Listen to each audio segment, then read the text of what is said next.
मैं दिनेश श्रीवास्तव, आप देख रहे हैं आपका अपना एडी लाइव।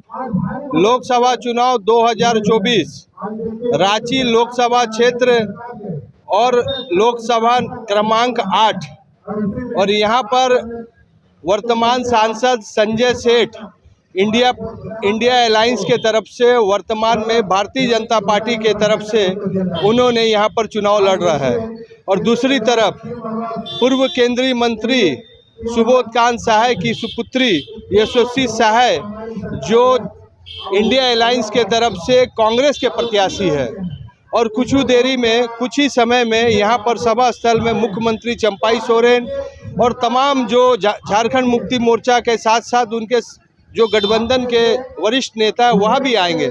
लेकिन हम जिस जगह में खड़े हैं वह कुकरू जो रांची लोकसभा चुनाव क्षेत्र में आता है, और हम उससे जानने की कोशिश करते हैं कि क्या यहाँ पर विकास हुआ है, क्योंकि यहाँ पर जो व्यक्ति है यहाँ के वोटर है और वह भी सभा स्थल में आए हैं उनकी बात सुनने के लिए, उनके भाषण सुनने के लिए। तो हम चाहेंगे कि पहले इच्छागढ़ लोकसभा जो क्षेत्र है यहाँ का जो अर्थव्यवस्था है, यहाँ की क्या अर्थव्यवस्था है, रोजगार की साधन क्या है यहाँ का। यहाँ देखिए, विकास का मुद्दा पर देखा जाए तो आज कुछ भी नहीं हुआ। गांव में पानी नहीं है, गांव में बिजली का समस्या है। गांव में पानी नहीं, इतना बड़ा चांडिल डैम पिए गांव का पूरा। आज चांडिल डैम का पानी अगर हमको मिल जाए, इच्छागढ़ विधानसभा का व्यक्ति हर परिवार को, तो आज न जाने कि कितना विकास होता और कितना ही आज रोजगार का रास्ता खुल जाता।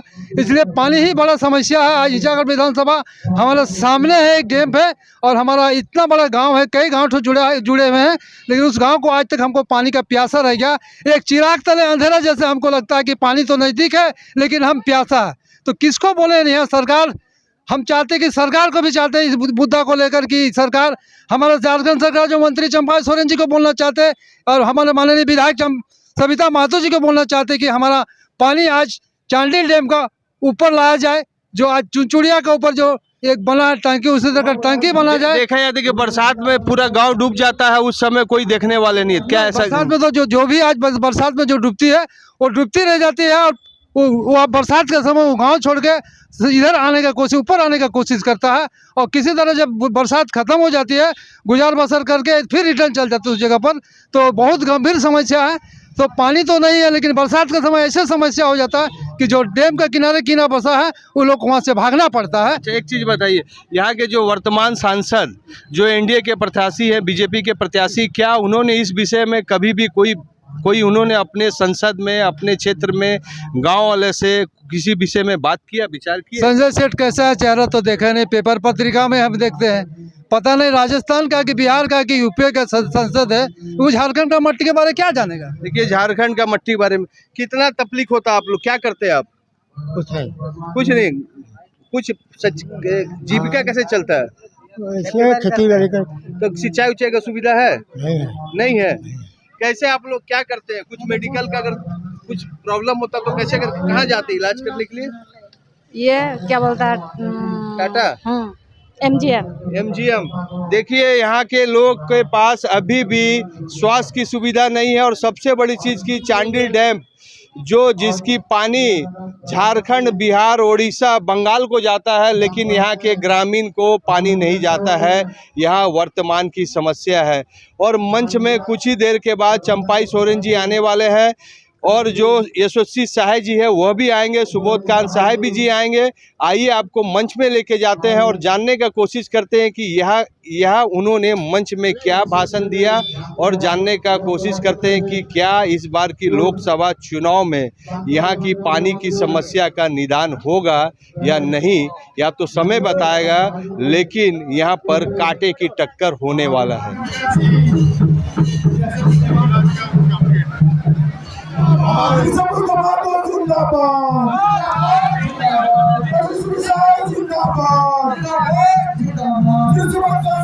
साथियों, दोस्तों, आप जानते हैं कि ये जो चुनाव हो रहा है, ये चुनाव कोई जीत और हार, किसी को जिताने और हराने का चुनाव नहीं है। ये चुनाव हो रहा है हमारे देश के लोकतंत्र को, जिसको हम जमहूरियत कहते हैं, डेमोक्रेसी कहते हैं, उसको बचाने का चुनाव है। ये चुनाव हमारा संविधान की रक्षा करने का चुनाव है।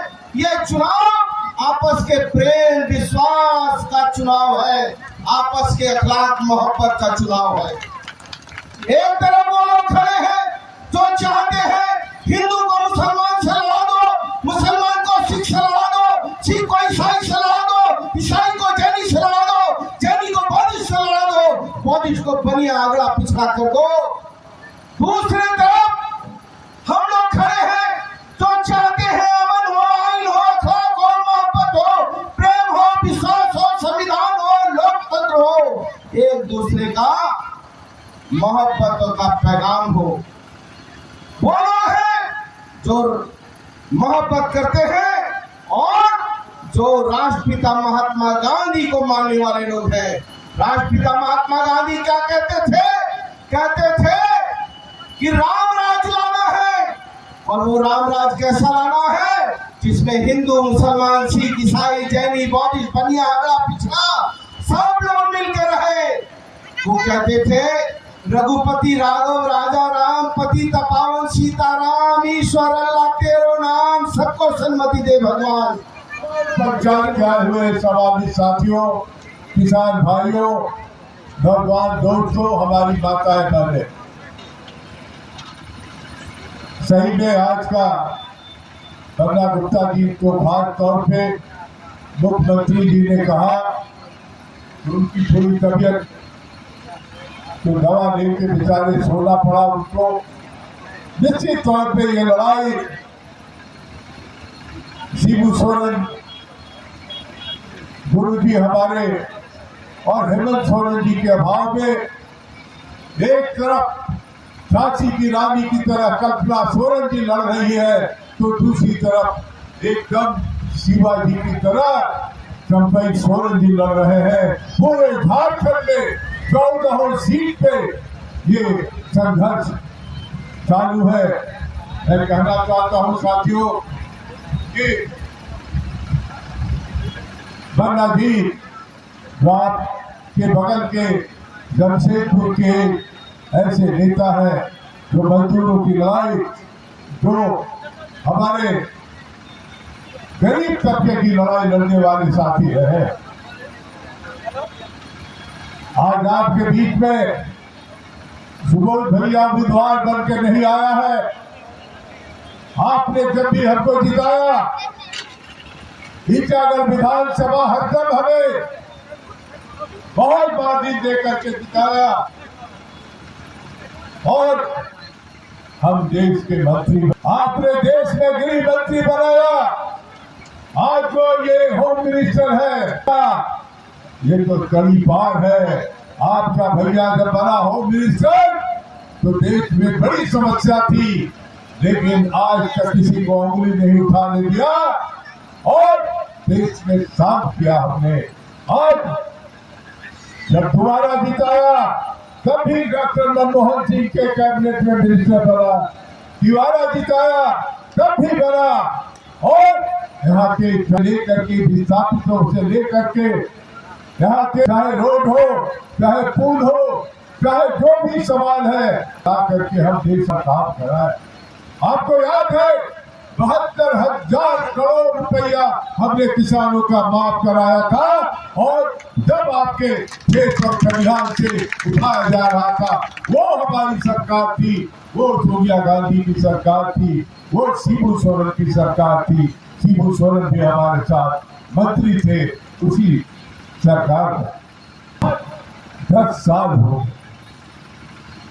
पहला 2014 में आपको क्या नहीं वादा किया, क्या नहीं कहा? कहा डायरेक्ट 15 लाख रुपया खाता में दे। वो अभी डायरेक्शन पहले नहीं हुआ है, कहा डायरेक्ट चला गया। बेईमान कहीं के कहा 30 रुपए लीटर डीजल पेट्रोल करेंगे, आज 100 के पार हो गया। कहा गैस का दाम 5 रुपया 10 रुपया गैस का दाम बढ़ता था। तो इसके नेता लोग जो आज मंत्री बने हैं, रोड पे नाचने का काम करते। आज 1200 का गैस मिल रहा है। महंगाई बेलगाम, कमाई नदारत। बेरोजगारों के लिए कहा था कि 2 करोड़ हर साल नौजवानों को रोजगार। अरे मोदी जी, अगर गिनती नहीं आता है तो 10 साल राज कर लिए। 10 साल में 2 करोड़ के हिसाब से 20 करोड़ लोगों को रोजगार मिलना चाहिए था। लेकिन वाह रे झूठों का सरदार, वाह, सब वादा तो कर दिया, ये तो जुमला था, ये जुमला था।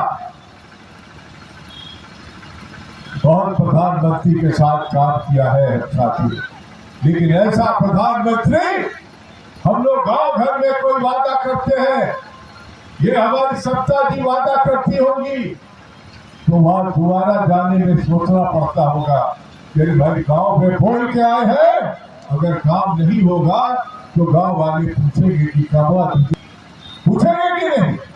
और ये 10 साल वादा, उसके बाद देखिए इनका कि मेरी गारंटी,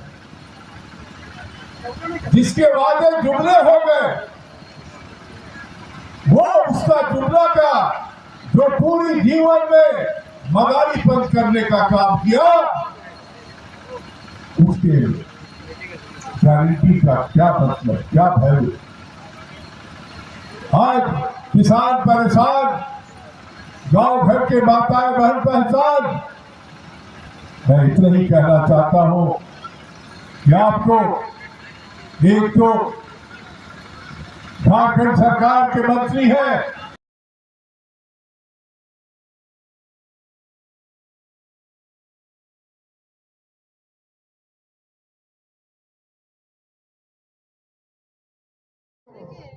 एडी लाइव का वीडियो को लाइक कीजिए, चैनल को सब्सक्राइब कीजिए। एडी लाइव की पूरी टीम की ओर से सभी को धन्यवाद। जोहार।